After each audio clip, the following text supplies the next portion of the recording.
Hello. Hello. How are you? Fantastic. Konbanwa, I guess I should say. Konbanwa. Konbanwa to you, but Ohayo gozaimasu here Ah, in Japan. it's morning there. Yes. Yes, it's Ohio. 9 a.m. in the morning. Yeah. Or you can just say Ohio is the easy way. Yeah. That's awesome. At least they do work. So obviously, we're going to try and talk a little bit about Japan today, folks, and welcome. And we've More got than a little, I hope. Yeah, we've got Wes Kegel. Hello. Hello, Wes Kegel. Nice to see you. Japan is his favorite country to talk about next to Germany. Fantastic. Thank you. I've done Japan, I think 3 times now, and one other with our friend Fermented Cinema. Thank you for joining. Yes. Hi, Suzanne. Japan. Suzanne, hello. We will try and speak a little bit of Japanese and explain as we go, but obviously we're not going to speak too much because I don't want Fermented Cinema to embarrass me. Mine's a 2. ちょっとだけ日本語で話すつもりです。Oh, there's Canadian Spider-Man. He's watching himself. Yes. So, choto dake means a little bit. Just a little bit, folks. Just a little bit. We will translate for you. Hi, Carla Burton. I wonder, because you're from down in over on that side of the world, I'm wondering if you...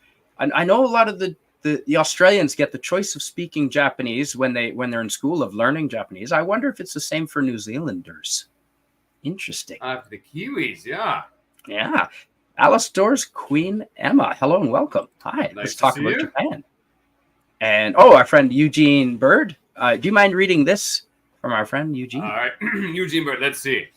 I have never desired to go to Japan. What? Though it must be Canadian Spider-Man's favorite due to his sake and his fiancée past. God bless you, Canadian Spider-Man. Lurking and listening here, hail Wes Kegel, Emma, Suzanne, and Fermented Cinema. Yes, hail to you as well.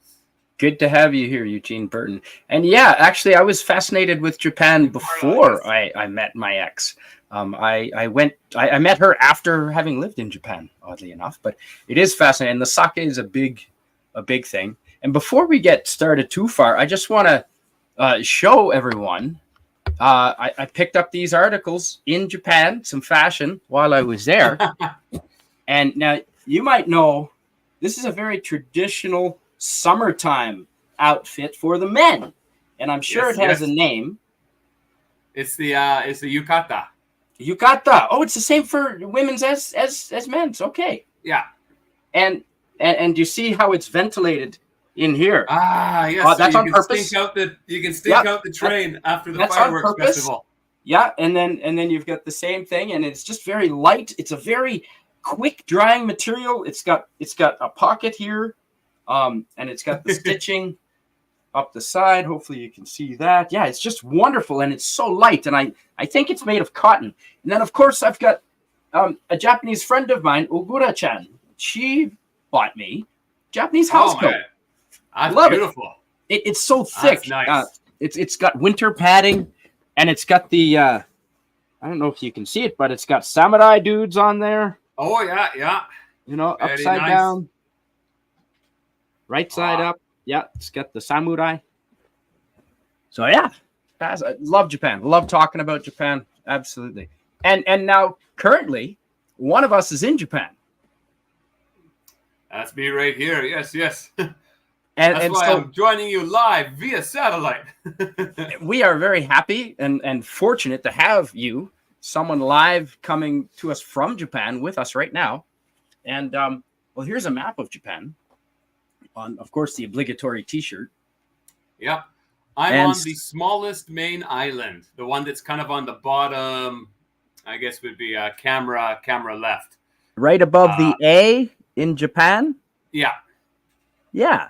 That's right, and that's how you write Japan in Japanese, the Nihon.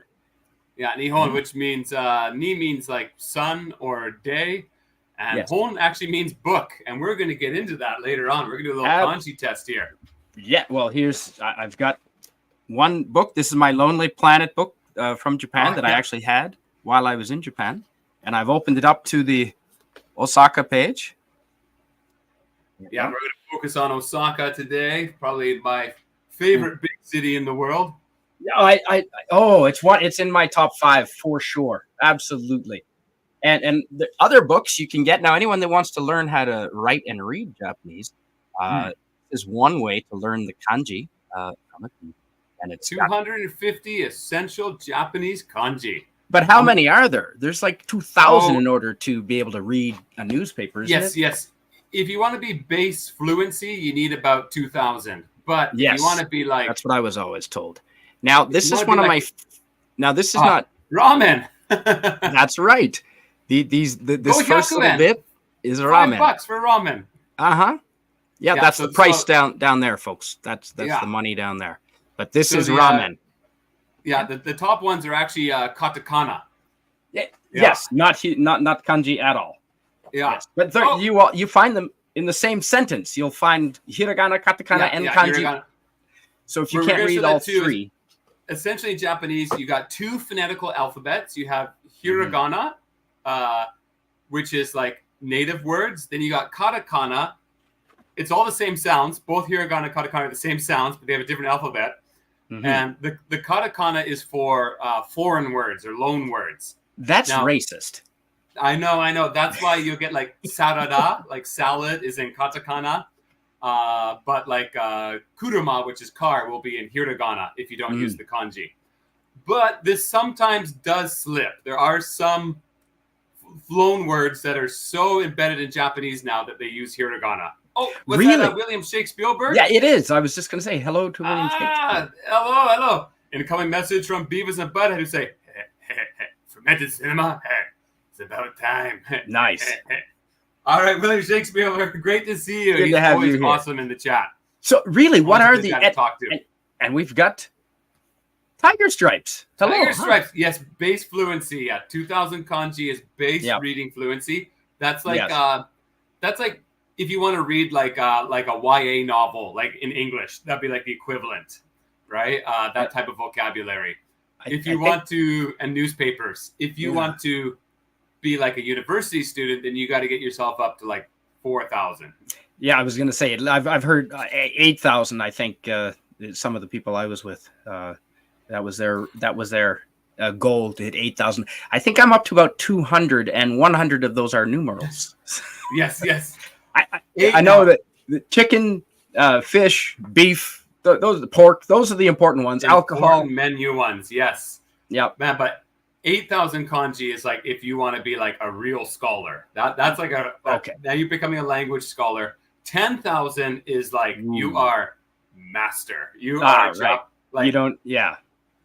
Like you are maybe the top 1% of Japanese. That's right. The language. Yeah. Unbelievable. Important for computers. Phonetic. Really? Yes, it is. Yeah. Hello, Miskatonic Madman. Hello. Miskatonic Madman. Thank you. Nice to see you. Yeah, and it's the kanji is all pictograms. Yeah. Yeah, it is. It is all pictograms. Yeah. Yeah. Yes. Hello. Hi, radioactive. Actually, radioactive. Oh, great. I keep them by my table here, hoping to one day I'll actually flip through them, and sometimes I do pick them up. You're familiar with these?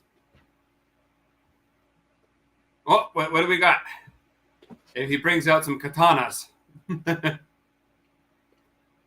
or maybe some sake. There we go. Yes, these are very important to help learn about the kanji. Oh yeah, the flashcards. There we go. The flashcards. Oh, wait. I know this one. 1 second. Don't tell me this is my brain is it to collect Atsumeru?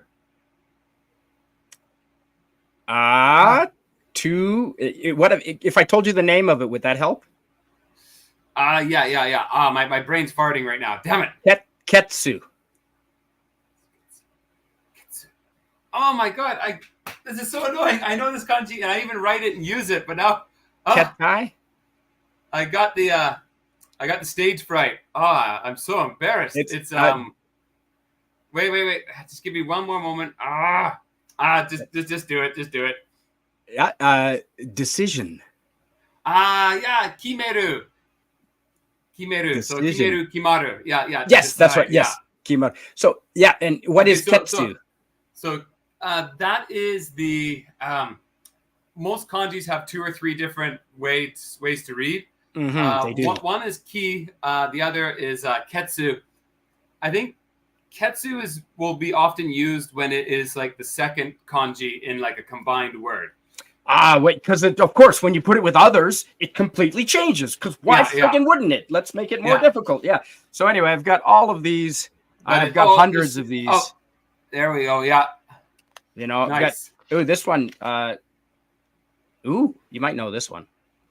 That one there is each. Yeah. Customer. Yes, passenger, customer, even guest. Yeah. That's right. Yeah. Well done. See, I know, like I said, about 200. That's it. But yeah, those are super helpful. And if you have time, you can go through them all. And so let's make sure we're not forgetting the chat. Hello, Radioactive. Good to have you here. And Alistair's Queen Emma. Well, you know what? Sit back. So You're tired. Sit back. Relax. Let's look at some fantastic Let it pictures. soak in. Just let it soak in. Let's open up. And I'll just let you guys know, it is hot as hell here in Japan right now. It's August is the worst month. Don't come in August. It's the worst month of the year because that's pretty hot, isn't it? It is like 36 degrees today. And, wow! But with like 80%, it's like 90 something Fahrenheit, isn't it? Yeah, 36 is like 95, 96, and it's just hot enough. And it's hot. It's just soup. It's soup. It's just disgusting. So yeah. Yeah, it's wait, pretty comfortable is that Snortopupus Cuber? All right. Nice to see you. All right. So we're Christopher Dominguez. Nice to see you. Hello, Snortopupus. Hi. Good to see you, Snorty. And Christopher Dominguez. So Fermented Cinema is here with us, folks, and he's brought along some photos that I'm going to attempt to share here with us. And let's do that. They weren't the nudes I sent you, are they?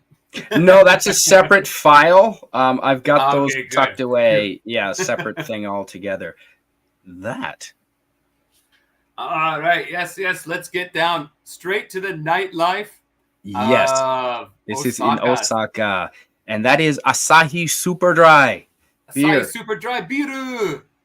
Biru, yes. And that is that's been there. I was first in Japan in 2004 and saw that then, so it's been there at least that long.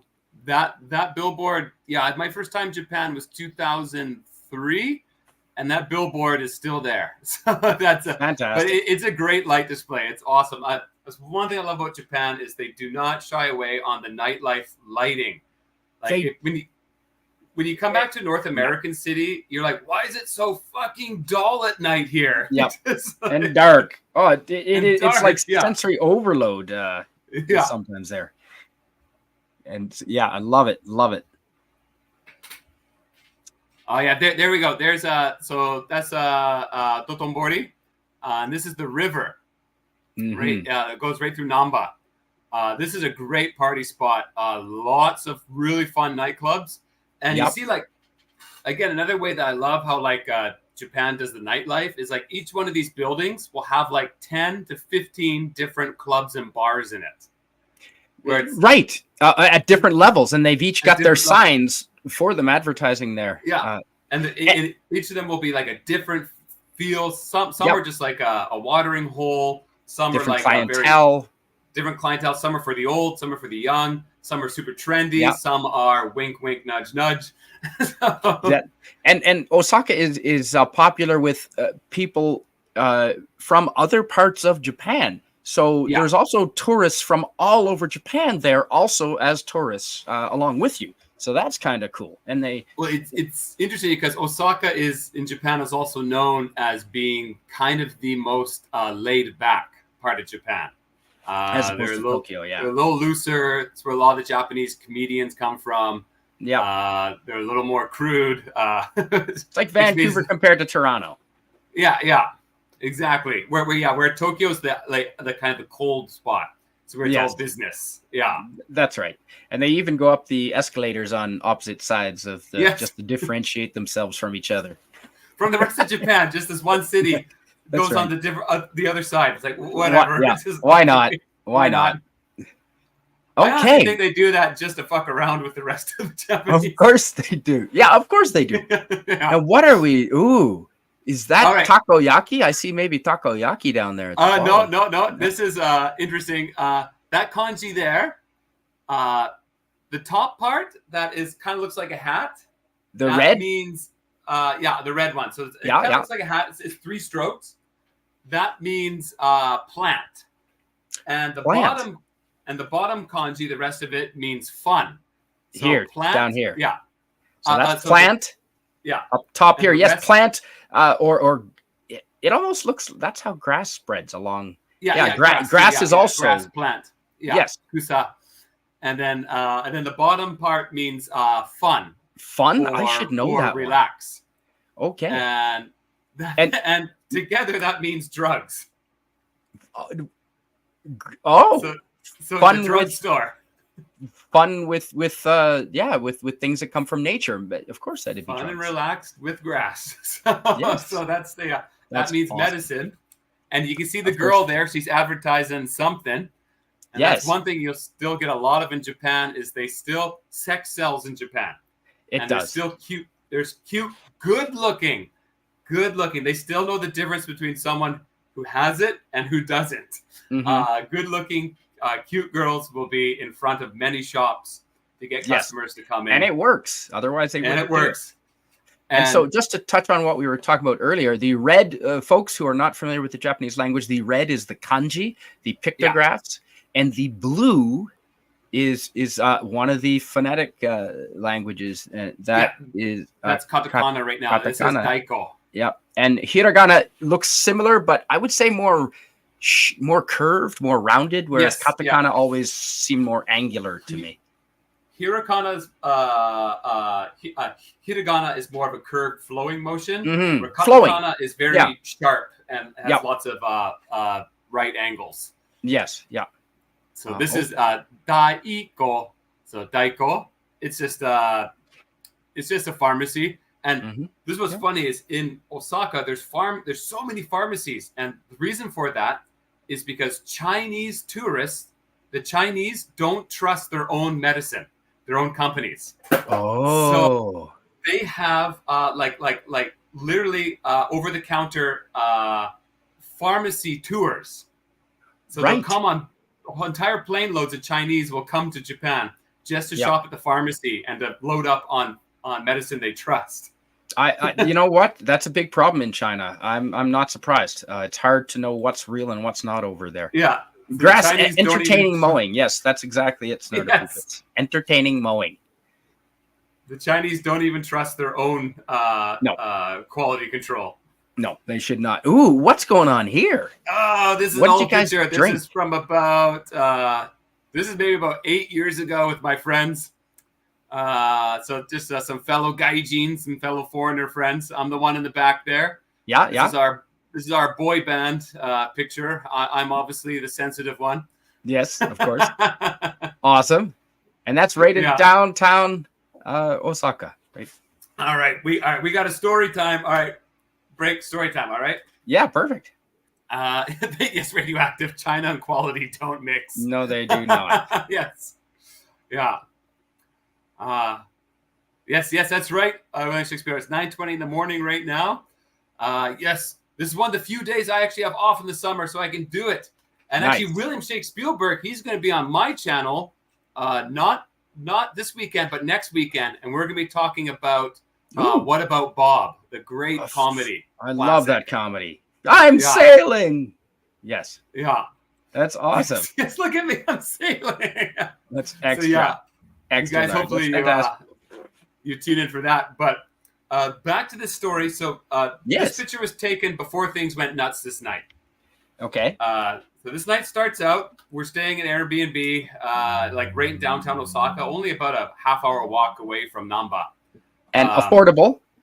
Yeah, affordable. Like, man, you can stay overnight places in Japan easily for under $100. It's crazy, isn't in it? Big cities. Yep, it's insane. That's right. When I came back a few years ago, I was like, I'm going to come back to Vancouver. Oh, I need to stay at a hotel for a couple nights before I meet up with my family. And I was thinking, well, Vancouver, it's a big city, it's peak season. I'm expecting to pay maybe $150 for a hotel. That's overpriced. And I check it out. The cheapest is like $600. I'm like, Oh yeah. What the F? I'm like, why is everything in North America so overpriced these days? It really is. It's ridiculous. Well, it's taxation. I think we all know that. Oh, man. Yeah.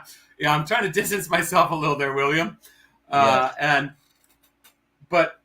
this is before things got goofy. After this, we went to a club called the Giraffe. The Giraffe? The Giraffe. Yeah, the Giraffe. It's in... last time I was there was before COVID, so I'm not sure if it's still there. You never know, because COVID did impact Japan too, of course, with lockdowns. Now, they have a popular beer in Japan named after a giraffe, right? The Kirin. That's right. Kirin biru. And it has a picture of a giraffe on it, I believe. So Kirin means giraffe in Japanese. And the Giraffe, it's 5 levels. It's a 5 level. So you got a dance level. Yep. Then you got a lounge level. Then you got a different dance level. So one's more of a rave dance. One's more of like a hip hop dance. Okay. Then you got another lounge level. And then you got the VIP level. Didn't make it up there, but 4 levels was enough for us. Drank like sailors. Just had such a great time. And by this time, it was about 1 a.m. And the 4 of us at that time, we all just kind of split. We're like, all right, let's go check out some other stuff. We all just kind of split up. I think I chased some lady to a different club for a bit. I think that club, was Jewel. I went to Jewel, which is another club, underground club. It's pretty cool. My other friends, they all did something else. One friend went back. The guy most to the left, he went back to the Airbnb. So, all right, 3:30 comes around. I think I've had enough. I start wandering back, and our Airbnb is kind of on a side street. It's a little quiet, like quieter. Just walking around. And what do I see? But my friend, second from the left, I'm just peeking around, and he's on the street with his hands behind his back with like 10 cops surrounding him. Oh, no. I know. And then I see my other friend, the one that went back out early, coming out of the Airbnb with his pajamas on, half asleep. And I just see that, and I'm far enough away where I'm like, nope. And I just turn around and just go back. I don't want to be a part of this. You trust me. As a foreigner, you don't want to get mixed up with the police in Japan. So it's like, I'm out. And no. I got taken home by the fire department once, which was much nicer than with the police. I did have an interaction with the police. With the giant sea turtle. I think I told that story with the giant sea turtle. Yes. Yeah. Anyway, they were lovely. I came back a couple hours later, see what happened. So what happened was my friend that was on the ground with his hands behind his back, he was really drunk. And when he gets drunk, he just glazes. He's one of those people that just glaze. He doesn't know where he is. Okay.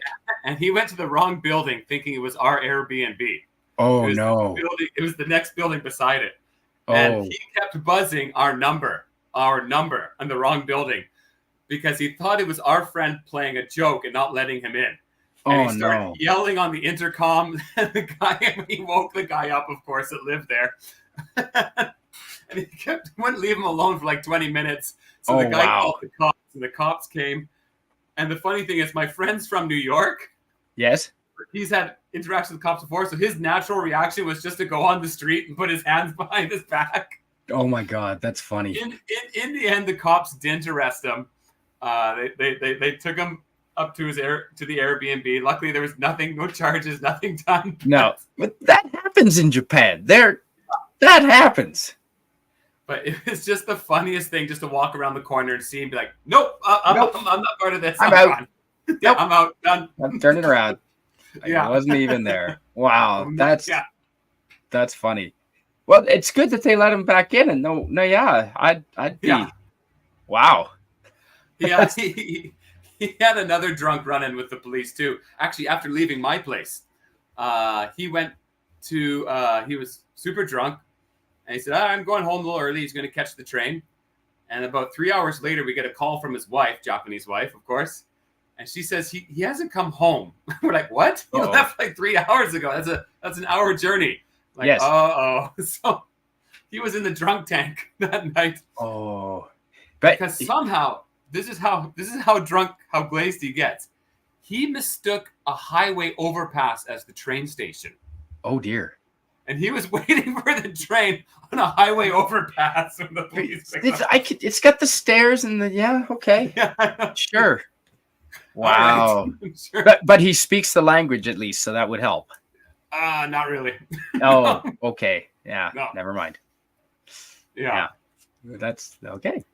Maybe So, it's better if you Osaka, don't. Always a fun time. Yes. And just massive pedestrian zones, completely elevated, massive platforms. I love the mobility around. You can, when you're walking around the streets in the cities of Japan, it's not restricted just to the ground floor. You're often walking well above. It's fantastic. No, you got three-dimensional. the above ground, the underground, crisscrossing everywhere. This is in Umeda here. It's kind of the heart of Osaka. Yeah. And what's interesting is there's parts in Osaka and Tokyo too, of course, where you start thinking like, is there actually a ground level? Because it's like there's so many underground levels and so many above ground. You're like, there really is no like ground level for a few blocks here. It's just kind of exposed and not exposed. That's about it. Yeah. That's funny. It's pretty fascinating. And at the first couple of days, especially your first day, it can be a nightmare trying to navigate. But like if you've been there a couple of times, you get used to it. Oh yeah, and the big crosswalks. Yeah, massive crosswalks. Yeah, that's fantastic. And now you've got plenty of time to get across too. They stay going for a while. Oh yeah, but they got all the old grandmas and grandpas now. You got to make sure they get across. Yeah, and it's just it's people watching paradise. If you're someone that likes to people watch, you just sit down. You can see such an insane variety as the day goes on. Yeah, and like no space is wasted. Like in North America, it's like they always talk about like highways kill cities. They divide cities. I'm like, yeah, that's because our city planners let highways divide cities and kill cities. They make the space under them just gravel and fenced off no man lands. Good for homeless people. Yeah, but in Japan, no, under guideways, whether highways or trains, it's nightlife, right? They use the space. It's like right here. There's restaurants right under it. Doesn't matter. Some of the best little hole-in-the-wall restaurants in Shinjuku, in Tokyo, are under the rail line or the highway. Yeah. Yeah. And it's just no space is wasted, and I just love that. Like, and lots of lighting effects are used. It's just awesome urban planning, right? Like, it's not a dead zone at all. No, it's and it's fun. Eating one of the places I like to go. Whenever the trains went above, it would just shake the whole place. But that was part of the ambiance, man. It was a noodle place, more of an izakaya. It reminds you of like a Roger Rabbit, right? Whenever the tram went by and Roger Rabbit and the bar shook. Yeah, exactly. The same thing, It was an izakaya. Izakaya means pub in Japanese, folks. And one of my, izakayas are just my favorite place to be in Japan. If you really want to know the culture, izakayas. Love it. Yeah, the best and this is a giant, you're right. And not expensive. Not expensive at all. And this is a giant pedestrian area. I love Japan's use of the pedestrian areas, Yeah, we're in Dotonbori here. So this is kind of the entrance to Dotonbori. Well, there's like 20 of them, but this is one of the entrances to. Yes, to shopping, nightlife district, I guess, entertainment district. Yeah, just like pretty much just nightlife district. We'll just say that. Some of it undercover too, if I recall. The arcades. A lot of Japan has the arcades, and I always thought like it'd be great to use that system in North America, but then I'm like, arcades in North America, we probably wouldn't have the balls to kick the homeless out from making it a camp. No, right? No, we wouldn't. But any homeless person that I ever saw in Japan, I swear they were all in business suits. They were in suits. There are homeless people in Japan, and they do have quote unquote camps, sometimes in parks usually. But the thing about Japan is they actually have a system where it's like when 7 a.m. rolls around, you got to be packed up and out of the park. So you can sleep in the park at nighttime. Right. That's fine. That's legal. But you can't spend all day and make it a permanent village. Right. Ooh. All right. Well, here we go. Those are the photos that you brought. And I've got some more photos later. But what are we looking at here? Actually, maybe scroll through. I updated this one to add another kanji. Scroll through. I sent you one more. No. Okay, never mind. Go back. It's okay. I sent you an email later, and I kind of. Oh, okay. I did. So yeah, we'll just use this one. So. Okay. I'm stupid. Yes. Actually, I'm not in Osaka myself. I'm in the countryside, about a 3-hour, 2-hour train ride away from Osaka. I wish I was in Osaka, but actually, I got 2 kids now. I wish I was in Osaka. Now with 2 kids, I'm starting to appreciate the more space and with the kids. Yeah, I like taking them outside and hit up the forest and stuff. That's fantastic. And the farms, yeah. If you're looking at this map here. Yeah. So, there we go. Yeah. So Osaka's just a little bit up there. And I'm on the smallest island on the bottom there. Yeah, that's where you are there. Yeah. And Osaka is somewhere around there. Yeah, exactly. Yeah, so you're pretty I mean, relatively speaking, you're especially North American standards, you're pretty close. Oh yeah, that's why like when I was more free, that was always our spot to go with my friends. That was the weekend spot to go. Yeah, Pucardi Sweat. Yes, I pointed that out to my Japanese fiance because she never, it's a drink that you drink when you sweat, when you're working out. It's a sports drink. Yeah, and then I explained to her, no, that's not what Western people think. You're drinking sweat. That's disgusting. Sounds like booty juice. Yeah, exactly. Yeah, so she could never look at it quite the same. I think after that. So yeah, that is a popular beverage. Absolutely. Oh yeah, lots of electrolytes to get you recharged. Now, so what are we looking at? Here's a very fun lineup of kanji, just to show there's so many kanji, and so many are very similar. They'll just be like one tiny stroke difference. And even when you're learning, it's so hard to keep track, especially when you're being self-taught, like myself, and I'm my own worst teacher. So the first, in my area, there's not many big towers, so we're Godzilla free most of the time. There's not much for him to destroy here. Yeah. It gets a little lonely, actually. Little Godzilla, it's like the Klingon spirit. We like a battle around here sometimes. So the first kanji there is king. So that one there, that's king. Yeah. So like Osama. So that means king. Now, if you put the little stroke on the top there, now that means main. Omoni means mainly. Mainly. Or goshujin, which means husband, main person. Yeah. Okay. Yeah, Japanese language isn't too woke. Let's just say that. No. Goshujin literally means main person, which means husband. You're the main person. Okay. Yeah. The one responsible for the family. Yes. Yeah, responsible for the family. Yeah. And then at the bottom, now the next kanji, if you just move that little dash, the stroke down there, that now means tama, which means ball. Yes. Yeah. So that means ball. So like tamago is egg, ball child. It means egg. So yes. Tamago. Yes. Or kintama. Yes. Yeah. Kintama. Yes. Golden balls, which means you can figure that one out. Family jewel. Yeah, that's right. Yeah. They are absolutely heathens.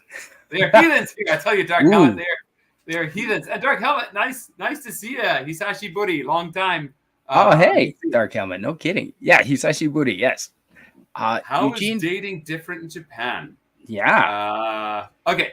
Actually, I'll do a quick little dating rundown of Japan. I'll say casual dating is not very different. Casual dating is pretty similar. Depends on the girl.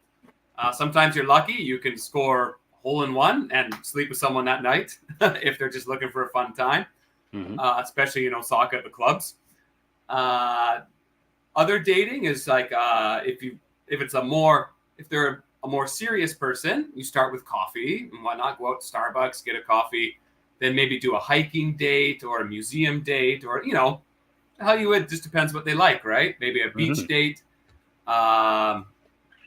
Usually though, 99% of Japanese women will do premarital though.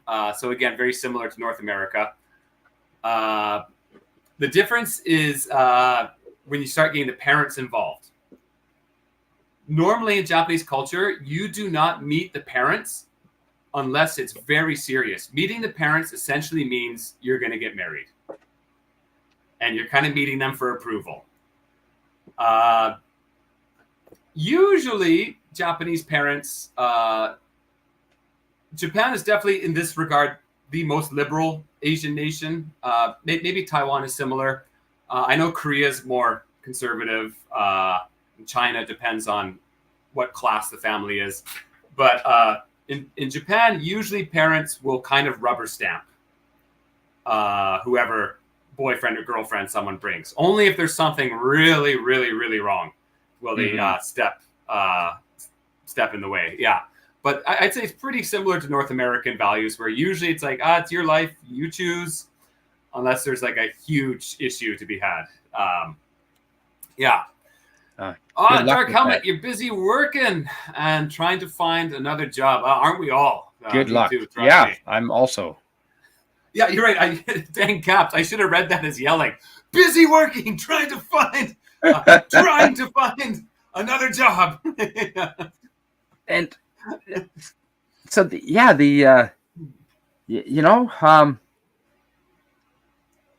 well, I found like that was my experience dating in Japan, is that it's not really different to dating in Canada at all. No, I never bothered, honestly. I was too busy trying to, I was too busy with my jaw on the ground, my eyes, wide open, exploring the culture, trying to learn the language and explore the food. And honestly, I didn't have time to mess with, I ain't got no time for girls. Hell no. I had two older female friends that I had met, sort of like aunties, and we would go out all the time with one of their husbands, and he spoke English very well. And he was a gas salesman on the phone. He would sell natural gas, and so he spoke English very well.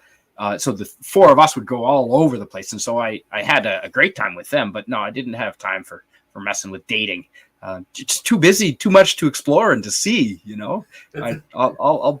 But yeah, I did understand that the Japanese female perspective, because I hung out with some of my friends were older Japanese girls, and I hung out with them every day. So now, what's this one? Getting back to the kanji, it is amazing how one little dash makes the difference between king and ball. So we went from king to main. Yes, this is to king. Ball. Yes, ball is over here. Yeah, and how about this one? It's got the three little dashes. Yeah. I don't know this one actually. I think I could be wrong on this, but I've always kind of assumed it means either roof or house, kind of, or cover. Okay, but I could be wrong on that. Now this means treasure. This one here. Now that one. Actually, no. The other one. This one here. This one here. Yeah, this one here means treasure. Treasure. Yeah. So we kind of got like a roof over a ball, and that means treasure. So I remember how. I have like little tricks to try and remember these. You have to. How I remember this is treasure has a lid that goes over it, right? Of course. I think of a treasure chest.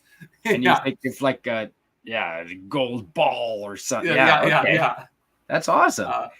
And they're not related to the other. Not really. So no. I mean, you've knowing one doesn't really help you with the others, does it? Now, the next one kind of does. This one here. The last one. Okay. Yes. This one. So this means to live. Sumimasu. Or, And the first piece, the two dashes, the two strokes, Yep. that means person. Yes. Okay. That means person, and then we have main. So that's person main. So to live, and this live means like residence. So like where do you live? sumimasu, sundemas. So I live. Nihon ni sundemasu. I live in Japan. So right. yeah. Or Abiko ni sundemashita. Yeah. I lived in Abiko. So it gets difficult because like in English we have like live and life, and which means like I live in Japan. This is my life. Is he alive? Those words are all kind of in the same family. But in Japanese, they're all very different words. So you have like this one for like residence. Then you have I think it's inochi, which actually means like your life, like one's life. Mm-hmm. Then you have say life as in like life on Earth type of feeling, right? You're right. Amazing. Or is there life in space type thing? Yeah. Fantastic. And then you have seikatsu, which means the life you're living. So boku no nihon no seikatsu, my Japanese life. Right. I'm living my best life type again. Thing. Yeah. And then you have the other one is like ikiru, which means like to be alive. Ikitemasu, I'm alive. And they're all different kind. They're all written differently. Yeah, they're all different kanji. Yeah, they're all different kanji. So that's helpful. And this is one of the nightmares of learning. When I was a kid, I was kind of dumb, and I always thought languages would directly translate. But it's like different languages have different families of words, where it's like sometimes English will have one word that explains many things, and Japanese has many different words. And then sometimes the reverse happens, where Japanese, they just use one word, and English is many different words. An example of that is like in Japanese, you have like yaku, yakimasu, which means, but in English, yaku means to grill, to barbecue, to bake. It means many, to stir fry. In English, it has many different words. But That's why it's confusing when you go and read a menu. You're not exactly sure the form it's going to take. Yeah, you're like, what yaki is this? Right? Yeah, like, where's the picture? But they have a lot of pictures, which is helpful. And so this is hiragana. This is one of the phonetic alphabets. And here is base hiragana. Yeah, and it's very curvy. Kaki kuke ko, sashi suse so, tachi tsute to, nani nune no, hahi fuhe ho, mami mume mo, ya yu yo, rari rure ro, wa wo. Yes, but it's more complicated than that too. Yes, because some of them will have dashes, 2 dashes on the top. So for kaki kuke ko, it can become with 2 dashes on top, becomes gaki kuke ko. With a G, then, yes.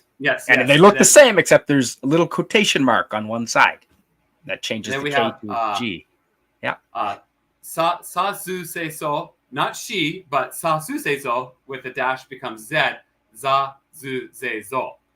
She remains she. There's no dash form of she, I believe. No, wait. Sorry. She with the dash becomes G. G. It becomes a J, not a Z. Right. Yeah. I was just getting into that when I left. Then we got tachi tsu te to with a dash becomes a D, da. Su becomes another zu, becomes another Z, just like su, but it's used at different, but it's on the keyboard, it's spelled with DU. It's so confusing. Yeah. And then de and do. And the other one is hahi huhe ho. And this one has 2 dashes, becomes ba bi bu be bo. And then a circle instead of a dash becomes p pa pi pu pe po. Right. Yes. So get that around your mind, everybody. I like the little circle was easy because it's only ever pa or p. Yeah. The little circle was easy to spot, and I've seen wa written a couple of different ways. Yeah. Let's see here. That's fun. Yeah, you got wa there. And where's the other one? Yeah, so wa is kind of on its own. Then you have wo. It is. Wo is a weird one. Wo is usually pronounced o, the same as o at the top. But when in Romanji, in Roman, they write it wo just to differentiate it. Just to make it, yeah. Yeah. And this is the katakana, and like we were both saying, it's much more angular.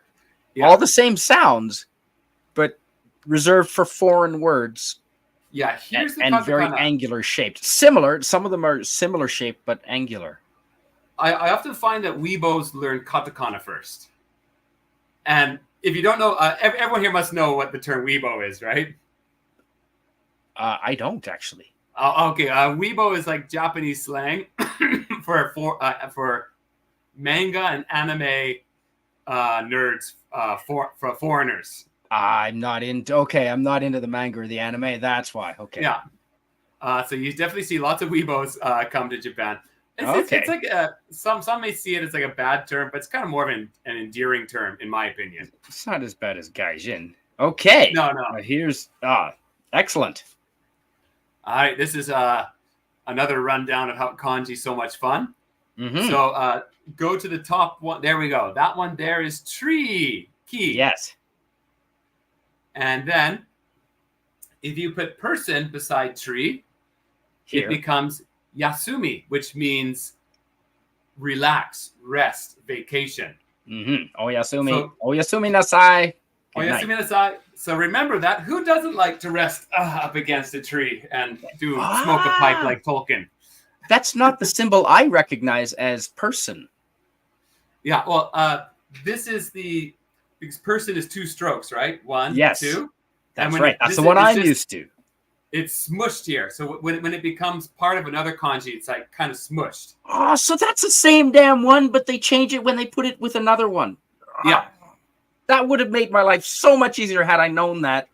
Yeah, back in 2004. Yeah. I see that now. How come? It's the same 2 strokes, right? Yeah. It is. But it looks completely different because it's jammed way up. Yeah.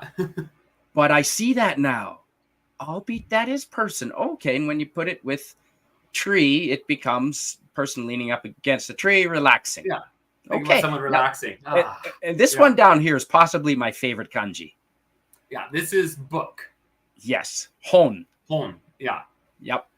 Love it. This is book, hon. And, and this one? What's interesting here is now when you combine hon, book, with person. This means librarian. No. Oh, that's a good guess. It means body. Karada, your body. Karada, which is body. Yes. So yeah, that's so person's, if you combine with person's book, your book, and book also kind of means mane in Japanese. So it's kind of like your mane. It's your body, right? Yeah. Very cool. And this is where kanji just gets so confusing because there's so many that look so similar, but they're so different. The first one here. These two look almost identical except for this little guy here. Yeah. That one there is the first one is toku, means special. Like tokubetsu na, special. Okay. So, and then the next one means to hold, to have. Motsu, mottemasu. Mottemasu, yes, motteru. Yeah. And these 2 kanjis combined, the first kanji is the smushed form of hand. And the kanji after that is temple. So hand temple means to hold, to carry. Yes. Okay. Yeah. So there is some logic to the kanji. We know that. It's just deciphering it is the hard part. Now these look like all 3 words would be related because of the second kanji here in you would be wrong. Not at all. This is similar to all 3. I know. That's why I'm being smartass, because I know they're not. yeah, they're not at all related. Yeah. That's what makes the Japanese so friggin' hard, because you would think these 3 words must have something in relation. Well, usually what happens is I think usually the meaning comes from the first half of the kanji. Like is more related to the meaning. Okay. It's just kind of what I've through the grapevine I've heard. Again, I'm not a scholar.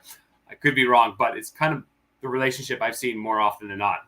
Okay. And so the first one, and that's person again. This first half of this first kanji is person. And this is hoka. I know what a hookah is. Hookah? Which means, it's not hookah, it's hoka, which means other. So this one means other. So other. Hoka means other. Okay. But then the next kanji, now do you recognize the first part? You might recognize the first part. Is that for big? No. No. You remember the days, right? Doyobi. Oh, that's Saturday. Yeah, Saturday. And what does the do in Saturday mean? I know Kinyobi is obviously money because it's Friday. You get paid on Friday. But Doyobi? I don't know, actually. It's tsuchi, which means ground, like soil. Okay. Farming day. This kanji means ground, chi and ji. This one here. Like for example, tatoeba, for example, like chizu means map. Chi meaning ground and su meaning kind of like image, diagram. Okay. Yes, chizu. And then like G-men. G-men is the actual word for ground. Is this kanji G ground with men, which means surface. So G-men is ground.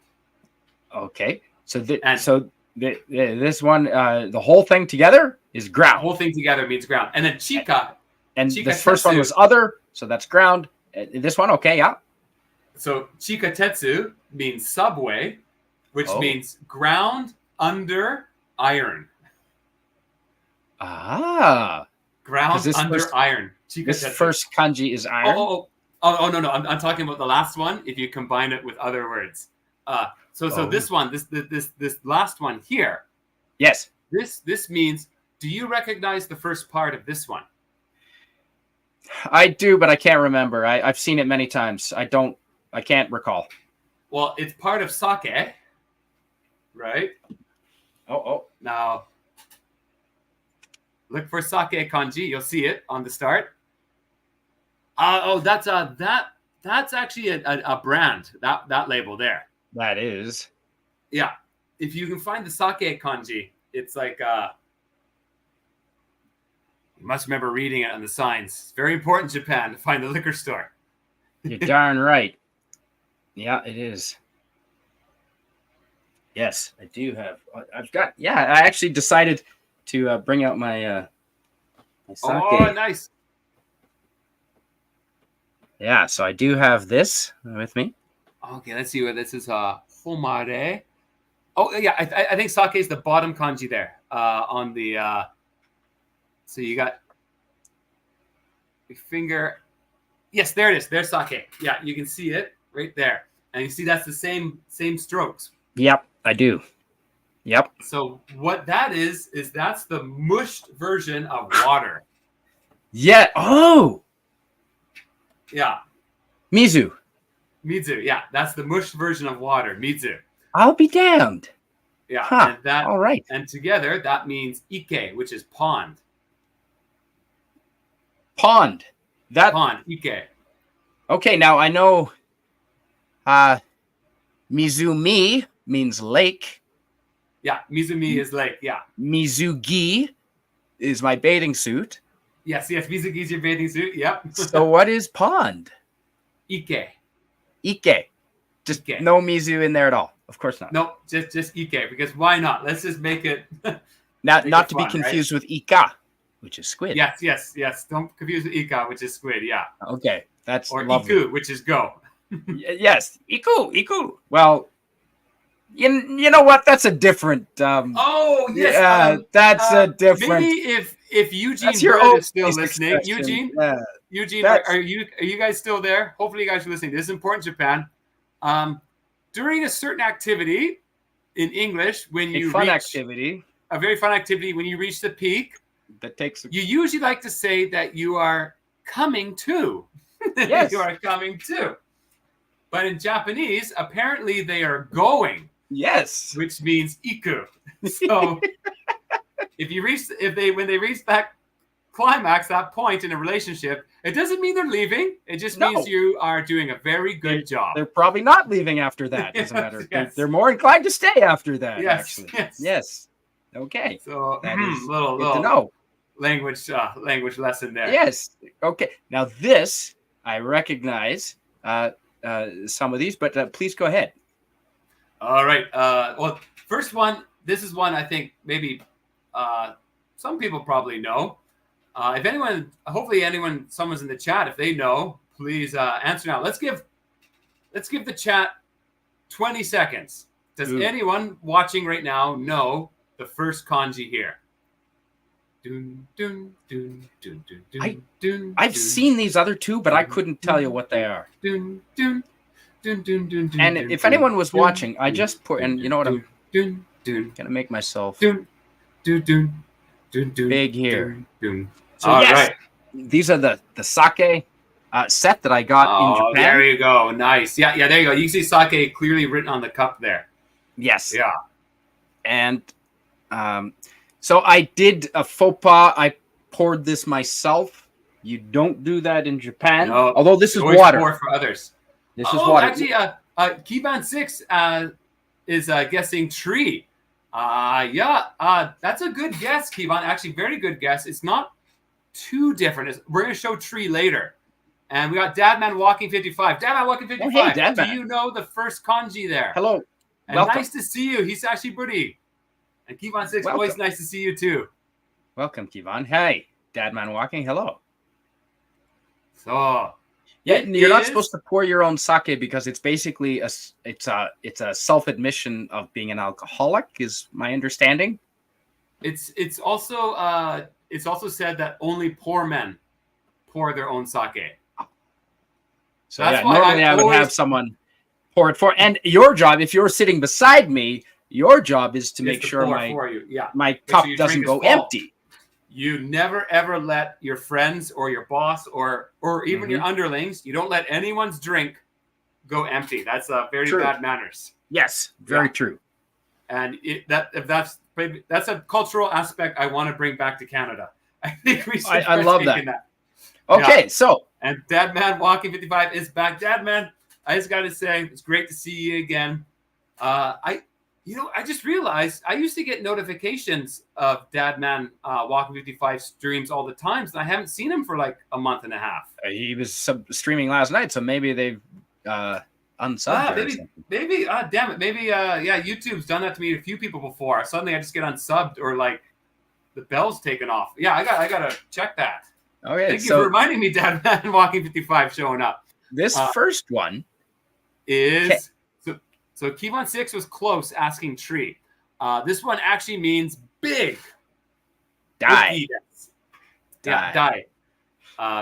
This is what you often wanna choose because you can get the Nama Dai, the Nama Biru Dai. It means the big beer, which is always great. Now, Nama Biru means specifically from the tap, doesn't it? Yeah, actually, that was the kanji on when we were doing egg and main and king. That was the one kanji I left out that I wanted to show was actually nama. Right, from the tap. Yeah, because nama is similar as well. It's a little different, but it's similar looking. And nama means from the tap. What nama actually means is like to be born. Ooh. So umareru, umu, to give birth, to be born. Right. But it also means from the tap, beer, nama. This is one of those cases where English has many words, but Japanese just kind of has one. It also means raw, so like nama fish. So like sushi is nama. It's raw fish. It also means fresh. So like I was going to say fresh. Yeah, I've seen that on fresh beer. Like fresh fruits, fresh meat. So and you'll see that. Yeah, you'll see that kanji around in grocery stores. Yeah. Yeah. So it means like fresh. It means fresh food. It means raw food, raw fish, and it means draft beer. So that's kind of nama. Yeah. Okay. So this one here is big. Yeah. What's this one? It must be related. Now you add just one little stroke at the top. It becomes inu, becomes dog. Of course. Because why not? Yeah. Why the hell not? Okay. Yeah. And so this one obviously must mean cat. Nope. Boo boo. This one means fat. Fat. Fat and thick. Now, futorimasu. Yeah. Yeah. So, that's ima boku wa futottemasu. Right now, I'm fat. Yeah, fantastic. So, yeah, they are common you gotta kanji check that out you Eugene will... Burr. Ooh. That's a good one. The middle one looks like a guy throwing up after the sushi. Well, here, that's actually a good way to remember it. Think about a dog with a ball in its mouth. Yeah. There you go. Dog's got a ball in his mouth. A big dog. A big Doberman with a... Very big dog. Yeah. And Dad Man Walking, I've been a little sporadic, but yeah, make sure you're still sub. Yeah, I'm going to check that. Yeah. And Mrs. just streamed Fortnite on her channel, so please check out Tuesday. Yeah. And actually, Excellent. Dad Man, one day, if you don't mind, maybe PM me. I wouldn't mind being on a show with you too. That'd be pretty fun. I think they are fun. I've been on there. Okay, and we're back to the start. Yeah, fantastic. So that was our Japanese language lesson. Let's do a test, all right? I don't know if they're up for that. I don't know if I am up for that. Ooh, can I show you something that I picked up while I was in Japan? If it's a bug. No, it's a shopping bag. But I thought it was... Everything in Japan has to be cute, right? Yeah. So that's the tamagos nigiri you can get, the egg. Tokusude ni. And what does that say? Osushi. The other side. I think that means pretty much anytime sushi. Okay, ready to go. Perfect. Yeah. Love sushi. And I thought Japanese people would eat it every day. They don't. It's a treat. No. Actually, I grew up in Vancouver, Canada, and actually Vancouver, we eat sushi maybe 3 to 4 times more often than the Japanese. I was going to say, we eat more sushi in BC than the Japanese do, I think. Yeah. That's awesome. Thanks. And it's always less. I know. Yeah. I always enjoy your streams, Dad, man. Yeah. Oh, fantastic. Don't have my glasses on and the type was so small. All right. We'll let you go this time. Yes. Good. That was a really fine font we had. Now, I do have, let me see if I can pull these up. I've got a couple of my own photos that I took while I was there to sort of add to the ones that you were showing. And you know what? Let's start. I've got a couple of more. Let's start with... You know what's interesting is living in Japan, I don't have much Japanese paraphernalia. I'm actually... As you're pulling stuff up, I'm just going to check my closet for a second to see if there's anything interesting for me to show too. So absolutely, yeah. I did, when I came back, I gave a lot of my things away to friends and relatives, but I did come back with one Japanese yen. This is their coin, their dollar, their equivalent of their dollar. Yen, they pronounce it N. And it's made from aluminum. It's aluminum. Oh, that's a 5 N. Yeah. Yeah, this is the lucky one. Yes, the one with the hole in it. Yeah, this one is lucky. Aluminum. It weighs nothing. And yeah, that's 1 N. So that's like, what is it? Is it 100 N to a dollar now, just about? The Canadian dollar is pretty strong right now. So it's about 115 yen. Oh, wow. Yeah. It was worse a few months ago. It got to one point where it was like 130 yen. Yeah, the yen went really down. Oh man, when I was living there, it was I think it was under $1. It was like 85 or something, 90. Yeah. Wow. It was reverse. Yeah. Now you lose money when I go to Canada, I lose money now. Yeah, no kidding. Here's your favorite coin. This is the 500 yen. So that's a $5. Ooh, I like those. $5. I like those. $5. Yeah. Show that up again. And here's the Juan. Oh, at 10 yen. 10 yen. Yeah. Yen. And there's no 25. They have no 25 cent or 25 yen coin. This is actually new. You probably haven't seen this. It's going to blur out, of course. But this is the new. There he is. This is the new like sen yen, essentially the $10 bill. Just started printing them, and they're also doing new bills for the $100 for the Ichiman yen bill. But there's a little controversy behind that because the new guy, first of all, he's ugly. The old guy was handsome. The new guy's ugly. People well,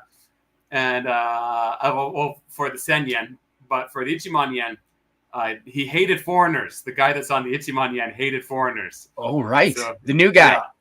Yeah, the new guy. Yeah. Oh, that's not good. This year's the $50, the Go Sen Yen bill. It's got a lady on it. Oh, yeah. I'm not sure who the new one has. I haven't seen a new one for that yet.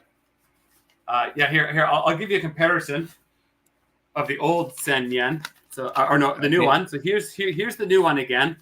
Get a look at this guy's face.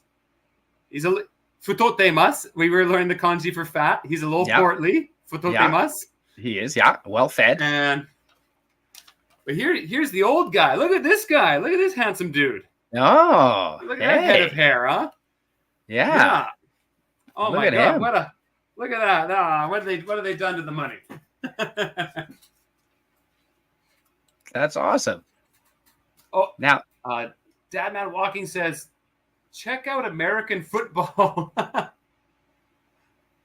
Yes, I saw you were doing a stream last night about American football. Yeah, I saw that. That's I don't think I've never been to a live American football game. I've been to the CFL in Vancouver. Yeah. And I've been to Seattle many times. I've seen a ball game there, baseball. I don't think I've seen football. Dadman Walking, we have a little saying in Canada, and that's that in Canada, our balls are bigger. The Canadian Football League balls are bigger. Our field is also bigger. Is bigger, yeah. Okay, so Eugene Bird wants to know who this guy behind me is. That was your ex-wife's father, right? Yeah, no, he was a nice guy. He was my ex-fiance. Yeah. No, that is one of the symbols. There's a giant float in his image and it's up there in the corner. The Nebuta, that says Nebuta, the Nebuta festival in northern Japan. And is he supposed to be like some sort of demigod? Do you know? Are you familiar? Have you ever been to the Nebuta festival? No, I haven't. I've actually never been north of Tokyo. Oh, I've been all over southern Japan, but I don't know much about the north. Well, I went up to Aomori, and on the way, you can stop into where they hold this parade in northern Japan, and it's like a Macy's Day parade almost, in that there are these giant floats with like paper mache. This guy, like, you know what?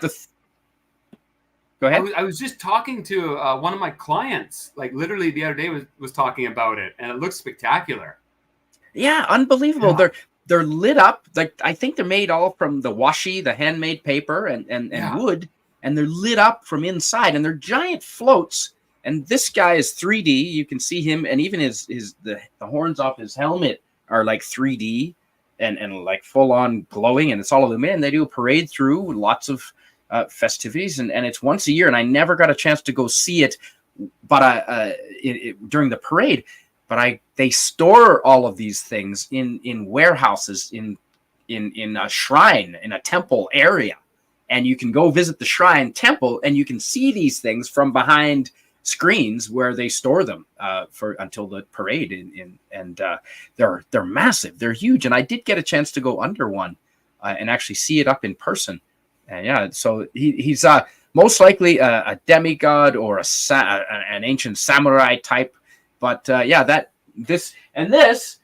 are curtains in Japan, because they realized in order to keep a room hot or cold, you don't need to put a whole door and block the whole doorway. That you don't need to do that. You just block the top half with a curtain, and we use it here in this house to keep the hot air from the back part of the house. And all you've got to do is block the top half of the hallway, and there's no air comes under. Yeah, the cool air comes and the hot air can't go in. Yeah, it's genius. The Japanese are, and it makes a huge temperature difference. Just blocking the top half of the hallway makes a huge temperature difference in the rest of the room, and for privacy as well. But yeah, fantastic. So that's what that is. And it took me 3 months to convince a coworker that ramen was Japan's version of a burger and fries. Man, I love ramen. Oh my god, ramen is a good after drinking item. Yeah. DVB, hello and welcome. Good to see you. Hi. Yeah, DVB. All right. Yeah. Well, we're gonna take and thank you for putting this up here, William Shakespeare. Thank you. Yes. Anyone watching, please check out my channel. Subscribe. Actually, I got videos about Japan too. Okay, DVB.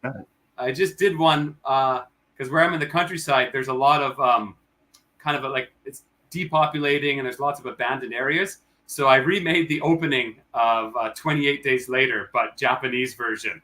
All right. So that's my most recent video. So check that one out. Yeah. Awesome. Well, thank you for being here. I love collaborating with your channel, and I have a great affinity with Japan. So I'm really glad we can do this. Yeah, I know it's fun too. Glad. Speaking of sushi, a little bit of holidays finally. Oh, I just love the Japanese food. I just love it. Yeah. I mean, we got some maguro and some sake. So not sake, not drinking sake, but salmon sake. Yes, this is sake. I always, the people I hung out with pronounced it a little bit like shake almost, like there was a hint of an H in there, like sake but with an H almost. But they were from Aomori, so they were a bit weird. Could be regional dialect. Yeah, well, they instead of fushigi, like, oh, amazing, fushigi, they say fushini. Yeah. Ni. That was weird. So, and this, it looks like the fatty tuna, doesn't it? Yeah, that looks delicious. The maguro. Yep. And up here is actually one of my favorites. Me too. I love the unagi. Unagi with because of the sauce. It's the unagi sweet sauce, I think. Oh man, it's so good. I remember when I was in university, this is in Vancouver, just going to the market and I just pick up a whole unagi and I just make some rice at home. Boom, that's my dinner. Just unagi on rice. You can buy the sauce at like the Asian supermarket. So awesome. Yeah, there you go. And definitely they use chopsticks to make their. Actually, I prefer chopsticks. I'll use them at home. Me too. I'll use them at home. They're so convenient. Also, yes. Watch Fermented Cinema on Saturdays around 4 p.m. Eastern Standard Time for rather unique and zany movie reviews covering only the best films, no garbage allowed. Thank you, William Shakespeare. That's right. I do. That's my. It's a 4 p.m. or 5 p.m. EST. It depends on when daylight. I think it's 5 p.m. now because of daylight savings. We'll go back to 4 p.m. Unfortunately, starting September, I'm only going to be able to do it once a month because I'm so busy with work, but it still will be once a month on Saturdays at that time. So please keep an eye out for that. Yeah. Nice. Thank you again. Thank you so much, William. Yeah. William Shakespeare, I don't even pay him. That's awesome. Thank you for doing that. I know. He's been such a help, and sometimes I'm on my streams, and when there's not much activity, he's there commenting away, and I love it. You really help promote this community, William, and we appreciate it, man. So much, yeah. It's not for the uncoordinated. And so this is something that maybe a lot of Western people don't know. But you can, if you're in Japan and you're watching other people hold their chopsticks, you can tell if they're experienced or not. Yes. Fermented Cinema. How do you tell someone is very experienced with chopsticks? I'm going to actually go bring some chopsticks right now. Okay, I've got some everybody. too. Okay. 1 second, okay. Awesome. Please hold on. There is a way to tell. So if you can see, folks, this is in Osaka, and Osaka is a very developed, very modern city. But even there, they're doing construction on a building, and they're using bamboo. They're using bamboo as scaffolding, and they're hand tying it together. And I did some research on this, and the bamboo scaffolding. I mean, you can go up. I've seen it 20. I mean, they're up high here, but 15, 20 stories high, and and it's strong. Apparently, it's just as reliable as metal scaffolding, and it's good for withstanding If an earthquake happens to come along, the bamboo will stand up to an earthquake a lot better than the metal scaffolding. So I just thought it was fascinating that in such a modern city, they're using bamboo scaffolding. And William Shakespeare says, me, blah, blah, blah, takes a drink, blah, blah, blah. Thanks, man. Oh, nice. 6 sets in rotation. Learned how to use them a long time ago. That's often Kivan 6. Yeah, I have a couple of sets and I use them all the time. Love them. So, yeah, that's some amazing scaffolding there. And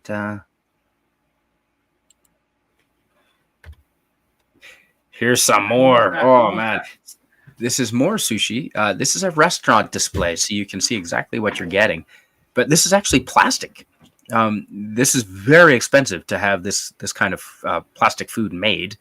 And it's got a glaze on it, and it just looks so fresh. But that is actually plastic. Very expensive plastic models of food, which is very common in the bigger cities.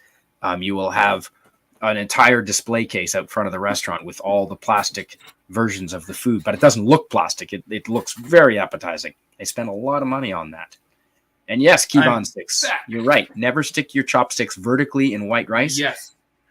Because that's how they offer it to the dead. Mm-hmm. That is an offering to the dead. It is absolutely taboo. The worst thing you could probably do. It's because you actually stick those chopsticks in the ashes of the dead. Yeah. And I've been to a Japanese funeral where after they cremate the body, you use these chopsticks and you got to pick out bone fragments. Yeah. Yeah. So that's why you don't do that. And also, Chinese people do this a lot. So I'll show you here. So here's some chopsticks. When you get like your wooden ones or your bamboo ones, Chinese people will do this to smooth off the rough edges. But don't do that in Japan. No, I've never seen a Japanese person do that, ever. Yeah, because in Japan, you're pretty much saying this is of low quality. Yeah. Yeah, and so I wonder if the Chinese do it on purpose just to piss the Japanese off. I think the Chinese do it because they got low quality. Well, you're correct. Yes. And I've not, DVB says, I've heard of it. It's disrespectful to mix wasabi with soy sauce. I've never heard that. I've never heard that. I bet you that is something like if you are at the fanciest like empirical dinner or something, maybe it's rude, right? Yeah, kind of like how in Western culture, if you go to like insanely fancy dinners, they have the dipping bowl instead of a napkin. Yep, right. It'd be something like that, something very white tie. Traditional. Yeah. So again, to get back to the chopsticks, how do you tell by looking at someone if they're well skilled at holding the chopsticks? And I'll make you big just for this demonstration here. Here you go. So this is how you're supposed to hold your chopsticks. If you notice, it's at the back here. It should be generally flush and like this pinching notion. Yes. A lot of people who don't know how to use them well will hold them way too close like this. Yes. Way up front. Way up front. So you don't do that. You want to hold them back here like this, and your thumb like this, your pointer resting on the top, and pretty much it's just these two fingers that do the action. Yep. Yeah. And then fantastic. I'll show you an eating demonstration. Ooh. So here is something very Japanese cuisine. This is you can see them. This is kind of like just little teeny tiny fry fish. So little tiny baby fish and kind of coated in a somewhat sweet and salty syrup, not syrup, but kind of like a honey. Oh, yeah. Okay. Very delicious. And I'll show you, if you use your chopsticks right, you can easily pick up even just one teeny tiny little fish. Yeah. See? Oh, it's hold it against your shirt. It's the same color as your head. Oh. All right. Let's see. There you go. A little better. Yeah. Okay. Yeah. They're just tiny, but it is. I've gotten so I can pick up 1 grain of rice. Yep. Yeah. There you go. These are good. Here you go. Here's a bigger fish. Ooh. There you go. There's a bigger guy. How do you hold chopsticks to properly catch flies in midair? Matt, I've tried it, and one of these days I'm gonna get one. I have tried it. All right, we will exit solo layout. No, So I thought it was this was important to me to show. I thought it was kind of funny. Because it shows that not all Japanese follow all the rules all the no, time. of course not. They're just like humans, like everybody else. So these are ticketed bicycles. They've been locked up there way too long. The Japanese do break rules. Just like abandoned bicycles are such a common sight here, and part of that is just because they're so darn cheap. A lot of these bicycles, they're like 1 or 3 gears, and they're in price. They range from cheapest like $50 to about like maybe $150. So a lot of them, people they get old and rusty. They just forget them and just leave them somewhere. Yeah. And this is another example of Japanese not following the safety rules, really. Same as North Americans. This is very common in North America, so I'm not picking on the Japanese. It's just they get shit done not always the safest way. They should be wearing harnesses. They're above 3 meters, 9 feet. All right, I'm going to read the sign there. Yes. Minami Shika Clinic. So this is Minami is the name. It is a dental clinic. So that's dentist. Right. Shika is a dentist. Yeah. And a single tooth in Japanese is called ha. Now, but not to be confused with watashi no haha. Yeah. Slang for haha is your mother. Is your mother, yeah. Watashi no is my mother. Yeah. Haha is mother. Ha is tooth. So don't laugh at your mother. Ha ha. I want to say one more thing with chopsticks. You know what the most common mistake in chopsticks is? No. Is people try to grab stuff and they do it too hard. They pinch too hard and they do it too hard. If you want to grab more stuff with chopsticks, like even like soft tofu, it's soft. Just do it softly. Gentle, very little pressure. Touch. Soft hands, folks. Okay, so this is one of the most prominent things in Osaka to see. Oh, that's where you stayed, right? Canadian Spider-Man? Yeah, this is my hotel. This is Osaka Joe. Joe meaning castle. Yeah. Osaka Joe. So Osaka Castle. It is now Tokyo Castle. It's mostly gone. It's just some remnants there. There's lovely gardens and a big area. But if you want to see a Japanese castle, my recommendation, Osaka Castle. I love Osaka Castle. It's my second favorite. Oh, what's your first? My first favorite, maybe next time I'll show a picture, is Okayama. Okayama Castle. It's smaller, but it's a beautiful castle, beautiful grounds, beautiful gardens. And it's a black castle with gold trim. And it's so cool. Yeah. I would love to go see that. Yeah. And then if you come my area, Marugame Castle is Japan's smallest castle, but with the biggest walls. So it's got the biggest walls with the smallest castle. That's crazy. They're bigger than these walls because these walls were massive, as you can see. Yeah. They're taller than these walls, but it's that is impressive.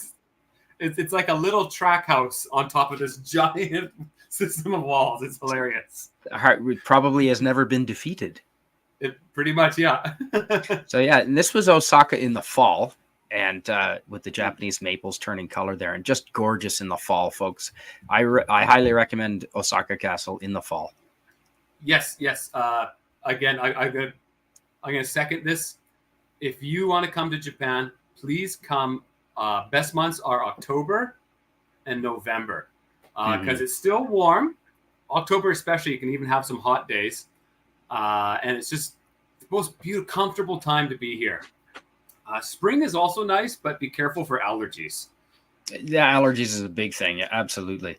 Yeah. You see the sides of those walls. Those are hand-laid stone walls. That is not a cliff that they built on top of anything. And do you see the golden boat in the moat? Just floating, taking Japanese tourists around. So that's what you rode to work every day. And Kivan 6 is still having problems with fried rice. The white sticky rice is. Yeah, that happens. Kivan 6, do it gentle. Just go in, find a clump of rice, and just scoop gently. Yeah. Just gorgeous, Hinge gently. Yeah. gorgeous castle, folks. Yeah. I've been there. I've been to this castle a few times. It is gorgeous. It has a nice gold trim on it too. Yeah, which I'm guessing is probably real. Yeah. At least gold paint, like actual like. Well, okay, yeah. There's Yeah. yeah. But there's Fantastic. definitely some items that are real. Yeah. Well, I don't know. I mean, I know some places in Italy when they paint the gold things, and in China, well, who knows with China now? But they actually do mix in gold with it, so who knows? And at night, I stuck around to make sure I caught the castle at night because it's all lit up and it's amazing, gorgeous. That's beautiful. Yeah. And you can see it like I remember staying in a hotel in Osaka and like right out the windows of the castle. It's such a cool sight just to see castles like in these big modern metropolis, and you just have these castles right in the middle of them. It's just the neatest thing. More sushi. I did take a lot of pictures of sushi, folks. Love the sushi. Yeah. And I love this commercial for and this is for Pocari Sweat. Pocari Sweat? Yeah. No. This is for Boss Coffee. Oh, Boss Coffee. Oh, of course. Yeah. Boss Coffee. You see Boss right there. Boss. Of course. Yeah. Puree Boss. Ooh. Puree Boss.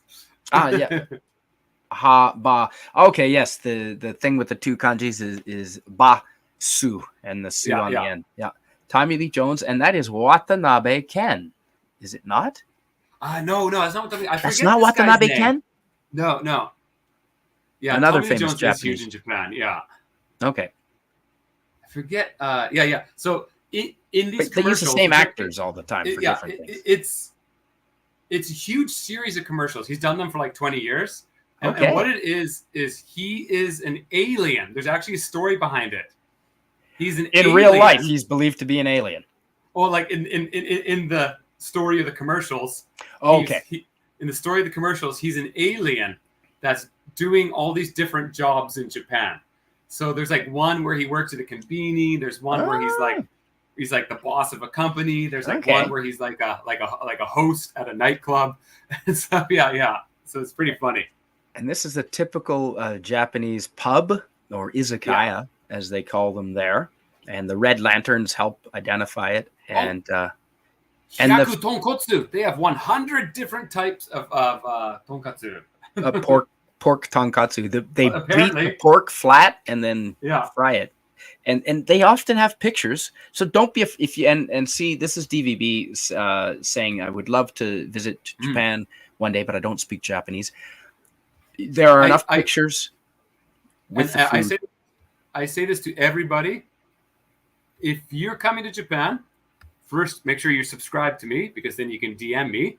Mm-hmm. And if you want to come to Japan, I would be happy to help anyone that comes to Japan. Yeah. So I love like showing people the places and stuff. And, absolutely. Yeah. And they will, the problem is if you gotta, you can learn a few words, but if you mispronounce them even a little bit, they won't get it because they're used to hearing perfect Japanese, as we've spoken about on a previous live stream. Yes. And now this is the Dotonburi region of Osaka again. Yes. The nightlife, the shopping. This might be a kushikatsu restaurant, which is my favorite food. I don't know what kushikatsu. Kushikatsu. It's like kushi means skewer. Mm-hmm. So kushi is skewer, and katsu is like the deep fry, right? Yeah. So it's just endless. Thank you. DVB. I'm serious about this. Yeah, I'd be more than happy. Yeah, of course. And what first place I'd show you is kushikatsu. That's for sure. So what is kushikatsu? It's anything on a stick, essentially. You got like pork, chicken, fish, but cheese, yakitori mushrooms is chicken quail specifically. Eggs. Okay. Yeah. It's like anything on a stick, and it's deep fried, and then you have this beautiful thick, very almost like a woody type of like barbecue sauce, and it's just nice. It's so delicious. They're all over Osaka, the kushikatsu restaurants. See, different parts of Japan are famous for different things. Sort of like America, I guess. Canada too, I suppose, but like different food items. So the North, Hokkaido is famous for milk because they've got cows up there, and Sapporo beer, of course. And then the South is okonomiyaki, the cabbage, the pancakes, kind of. And what's Osaka famous for? Would you say? Osaka is kushikatsu, takoyaki, which is the squid balls. Yes, octopus balls.